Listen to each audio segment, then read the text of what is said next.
नमस्कार विद्यार्थियों, स्वागत है आप सभी का हमारे पंकज दुबे साहित्य यूट्यूब चैनल पर।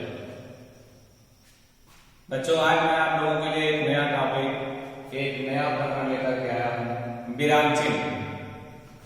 तो विराम चिन्ह का मतलब हमारे हिंदी साहित्य में व्याकरणिक दृष्टिकोण से बहुत ही बड़ा महत्व है। अगर हम किसी लेखनी में, किसी जो है लेखन शैली में, चाहे कहानी, अनुच्छेद या निबंध कुछ भी लिखते हैं, सही समय पर सही जगह पर अगर हम विराम चिन्ह को लगा देते हैं तो हमारी लेखनी शुद्ध और सही मानी जाती है। तो विराम चिन्ह से संबंधित भी वाक्य में संशोधन होते हैं और गलतियां त्रुटियां होती हैं। तो कब, कहां, कौन सा चिन्ह लगाना चाहिए, आज हम उसका वर्णन करेंगे आपके साथ। तो आप जान जाइए मेरे माध्यम से, मेरे चैनल के माध्यम से कि इन विराम चिन्हों को कब और क्यों और कहां लगाया जाता है। तो विराम का मतलब ही होता है रुकना। विराम का मतलब होता है रुकना या ठहरना।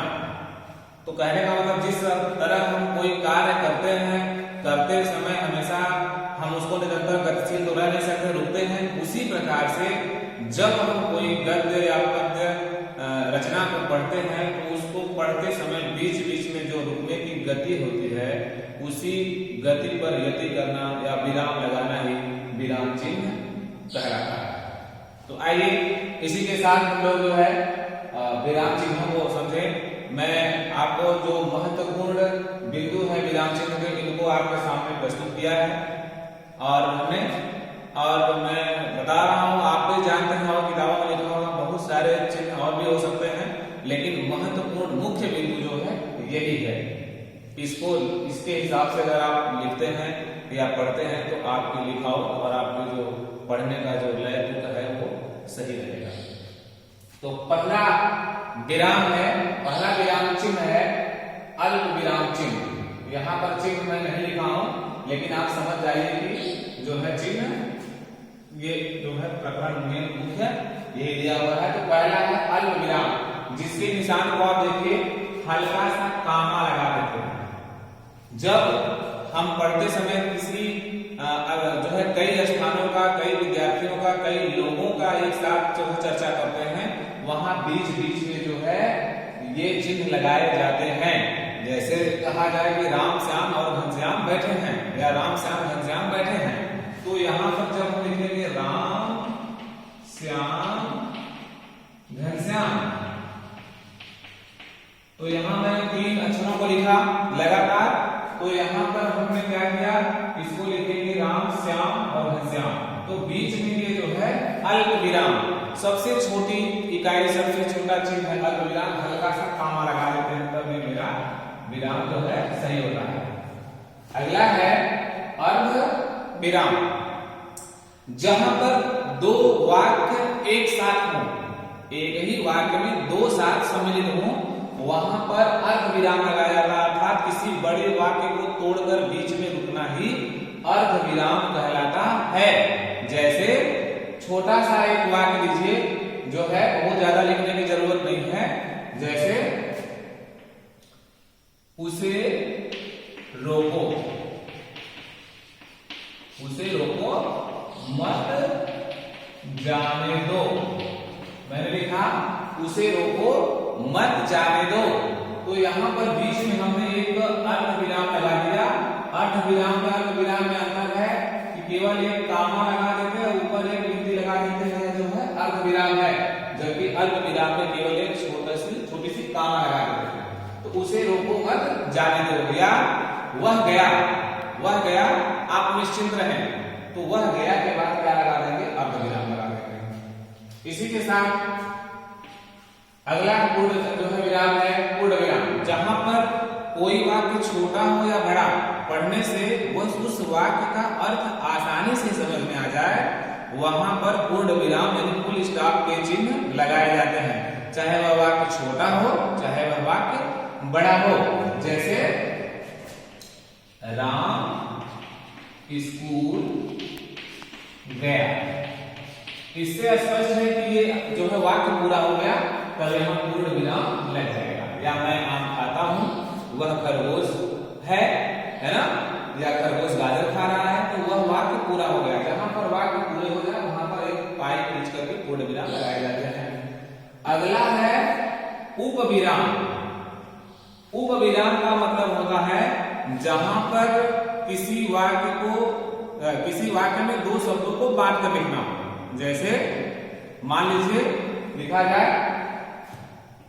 कुछ भी आप लिख रहे हैं कि उदाहरण के द्वारा सीखें, तो यहां पर मैंने जो है कैसे सीखना है, उदाहरण के द्वारा सीखना है। तो जहां पर किसी वाक्य में किसी शब्द को एक साथ लगा दे वहां पर जो है अधूरा होता है। दूसरा मान लीजिए इसमें लिख सकते हैं आप विज्ञान वरदान है अभिशाप। अभी हमने लिख दिया इस उदाहरण में, उसी तरह लिखेंगे विज्ञान वरदान है या अभिशाप। तो उस वाक्य में दो शब्दों को वरदान और अभिशाप को एक तरफ करके विज्ञान के द्वारा जो सीखना है, तो यहाँ पर कह देंगे हम जो है ये उपविराम है। ठीक है। अगला है कि प्रश्न चिन्ह। जहां पर हमारे या पाठक के मन में, उस पाठक हो या श्रोता हो, प्रश्न का भाव होता है, वहां प्रश्न चिन्ह लगाए जाते हैं। जैसे यहाँ पर लिखा जाए कि तुम कौन हो। ठीक है। तो तुम कौन हो, वह कहां गया, या यह किसने किया, यह कार्य किसने किया, तो कब, कहां, कैसे, कितने और कौन, ये जो 7 प्रकार के प्रश्न सूचक चिन्ह है, शब्द है, उसके सामने ये लगेंगे। अगला है विस्मयादिबोधक चिन्ह। विस्मयादिबोधक का मतलब विस्मय। जिस वाक्य में पढ़ने पर, सुनने पर, बोलने पर आश्चर्य, घृणा, शोक, भय, करुणा आदि भावनाओं को देखने को मिले, वहां पर विस्मयादिबोधक चिन्ह लगता है। इसमें भी पूर्ण विराम की तरह से खींच करके एक बिंदी लगा दिया जाता है। पूर्ण विराम के नीचे एक बिंदी, जैसे वाह क्या बात है ना। यहां लिखा वाह क्या बात है। या अभी हम उदाहरण देते हैं, छी कितनी गंदगी है, तो छी के बाद जो है यहां पर हम ये विसर्ग लगा देंगे। ठीक है। इसी के साथ अगला है निर्देशक चिन्ह। निर्देशक चिन्ह और योजक चिन्ह एक जैसे हैं। निर्देशक चिन्ह, योजक चिन्ह और पाद चिन्ह अभी मैं आपको बताऊंगा एक जैसे हैं, लेकिन निर्देशक चिन्ह जो है योजक चिन्ह से थोड़ा सा बड़ा होता है। जब कोई बड़ा व्यक्ति, कोई अधिकारी हो या मंत्री हो या डॉक्टर हो या अध्यापक हो, उसके कथन के आगे जो है ये निर्देशक चिन्ह लगाए जाते हैं। निर्देशक का मतलब ऑर्डर, कोई आदेश दे रहा है, इसे शिक्षक ने कहा। ठीक है। इस प्रकार से ये निर्देशक चिन्ह लगाए जाते हैं। इसके बाद है उद्धरण चिन्ह। उद्धरण चिन्ह का मतलब डबल कामा, इन्वर्टेड कामा जो कहते हैं। तो इसके दो रूप होते हैं, एक होता है गहरा उद्धरण, एक होता है दोहरा उद्धरण। तो एक गहरा उद्धरण किसे कहते हैं, जहां पर किसी के नाम को उपनाम दिया जाए, किसी जगह को उपनाम दिया जाए। जैसे अभी कहा जाए कि राम धारी सिंह, यहां लगाएंगे दिनकर। इनका उपनाम क्या है, दिनकर है ना, ये दिनकर के नाम से जाने जाते हैं। या रामधारी सिंह निराला, तो यहां पर निराला हो गया, या पंकज प्रेमी है ना। या दूसरा कुछ इसी तरह से कर सकते हैं, जहां पर बाद में एक उपनाम को लगाया जाता है और एक उद्धरण इधर, एक कॉमा इधर, एक उधर लगाया जाता है। इसी के साथ दूसरा है दोहरा उद्धरण, जहां पर किसी महान नेता, किसी महान पुरुष के वक्तव्य और कथन को नारे के रूप में लिखा जाए, उनके कथन को जो है एक प्रेरणा के लिए लिखा जाए, वहां पर दोहरा उद्धरण होता है। जैसे यहां पर लगाएंगे जय जवान जय किसान, ऐसे लगाते हैं। यहां भी लगाएंगे, यहां भी लगाएंगे। यह नेहरू के या किसी नेता के, महान पुरुषों के, विभूतियों के कथन है। या इनकलाब जिंदाबाद, ऐसे शब्द जहां देखने को मिले वहां पर ये उद्धरण चिन्ह ऊपर लगाए जाते हैं। इसी के साथ है कोष्ठक, है ना, एक विभिन्न प्रकार के जो चिन्ह हैं उन चिन्हों में जो है एक कोष्ठक दिया गया है। जैसे अभी यहाँ पर लिखा जाए नेताजी। नेताजी तो आप सब जानते हैं किसको कहा जाता है, सुभाष चंद्र बोस, है ना। तो यहाँ पर जो है सुभाष जी को हम कोष्ठक में लिख लेंगे, या अभी हम लिखेंगे बापू। तो बापू किसको कहा जाता है, गांधी जी को। तो यहाँ पर इनको हम कोष्ठक में रख लेंगे। इसी के साथ जो है हम आगे चल रहे हैं। तो अब देखिए इसको समझना है, यहाँ हमारे पास जगह कम है आगे, तो इनको हटा देते हैं। मुझे उम्मीद है यहाँ से यहाँ तक आप 10 को समझ गए होंगे। अब हम आपको लाघव चिन्ह बताएंगे।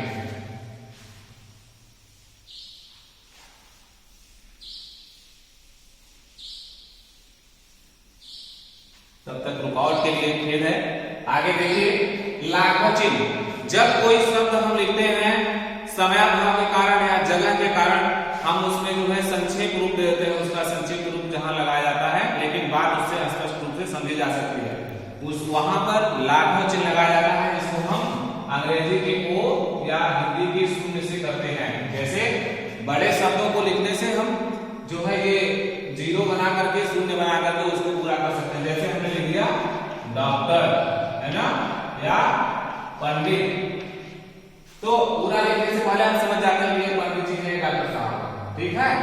एक होता है लोक चिन्ह, जहां पर कोई बात आधी ही कही जाए, लेकिन उस चिन्ह को लगाने के बाद ऐसा लगता है कि हम उसको समझ सकते हैं, है ना। अब मैंने जैसे लिखा कि मैं स्कूल जा रहा, अब आगे समझ जाओ कि वह स्कूल जा रहा कह रहा कि मैं स्कूल जा रहा, तो सामने वाला समझ जाएगा कि हाँ हूं कह रहा, या कहेगा कि था, है ना। उसके बैग को देख करके, उसके वक्तव्यों को देख करके हम जानते हैं कि हाँ वो स्कूल जा रहा था। या मैं तो उससे बहुत प्रेम करता था, लेकिन वो आगे जो है डैश डैश डैश, इससे बात समझ जाते हैं ना। या भारत मैच जीत जाता लेकिन विराट कोहली घायल, आगे डैश डैश तो थे, विराट कोहली नहीं खेल सके अच्छे से, इसलिए भारत हार गया। तो इस प्रकार से अगला है पाद चिन्ह। पाद चिन्ह क्या होगा साथियों, मैंने कहा था कि ये जो निर्देशक है, पाद चिन्ह है, योजक है, एक जैसे हैं, लेकिन थोड़ी सी इसमें विविधता है। तो पाद चिन्ह हमेशा किसी शब्दों के पैरों में लगाया जाता है, नीचे लगाया जाता है। जैसे किसी को रेखांकित करना हो, है ना। जैसे यहाँ पर हमने लिखा कि कमल नयन, तो कमल के नीचे हमने रेखांकित कर दिया। अंडरलाइन यहाँ करना हो, रेखांकित करना हो, वहां पर ये पाद चिन्ह लगाए गए हैं। अगला है योजक चिन्ह। योजक का मतलब होता है युग्म, और युग्म का मतलब होता है जोड़ा। तो जोड़े में ये लगाए जाते हैं। जैसे लिखा जाए माता पिता, जहां पर शब्द जोड़े में लिखे जाए, सुख माता पिता, आजकल वहां पर ये युग्म चिन्ह लगाया जाता है, ये छोटे से होते हैं, ठीक है। और निर्देशक जो है बड़ा होता है, पाद चिन्ह भी बड़ा होता है, जो पैरों में लगाया जाता है। अगला है दीर्घ उच्चारण। अब देखिए, अब दीर्घ उच्चारण क्या होता है, यह जो है अंग्रेजी में यस के आकार से होता है। सॉरी मैं आज से भूल गया था, नहीं किया था। ये दीर्घ उच्चारण जो है अंग्रेजी के यस से होता है, और हिंदी को अ से संबोधित किया जाता है। ये संस्कृत में ज्यादा प्रयोग किए जाते हैं। जैसे लिखना हुआ कोई, तो इसको हम अ से पढ़ते हैं, इसका अर्थ होगा कोई भी, है ना। इसी के साथ है हंस पद। हंस पद का मतलब इसका प्रयोग इस प्रकार से लिखा जाता है। जैसे कोई लिखते समय कोई तथ्य छूट जाए, कोई शब्द या वर्ड छूट जाए, वहां पर इसका इस्तेमाल करके नीचे ऊपर इसको लिख दिया जाता है। जैसे राम कहा। अब ये बीच में कुछ होना चाहिए था, मैं जल्दबाजी में लिखने वाला लिख नहीं पाया गलती से, बाद में पढ़ा मिलाते हुए, तो उसने सोचा यहाँ रुक गया, तो यहाँ पर ये ऐसे लगाएंगे हंस पद, और यहाँ धीरे से लिख देंगे राम ने कहा। इसे हम हंस पद कहते हैं, ठीक है। एक होता है तुल्यता। तुल्यता का मतलब क्या हो गया, बराबर। जैसे कमल किसके समान है, कमल को क्या कर सकते हैं हम आगे, मान लीजिए कुछ भी कर लीजिए, इसको हम जो है दूसरे रूप में कर सकते हैं कि तोयज अंबुज नीरज पंकज सरोज, इसको नीरज भी कर सकते हो, पंकज भी कर सकते हो, है ना। सूरज को हमारे निशान ये क्या है, ये जो है तुल्यता है। एक है समाप्ति सूचक, जहां पर कोई कैसे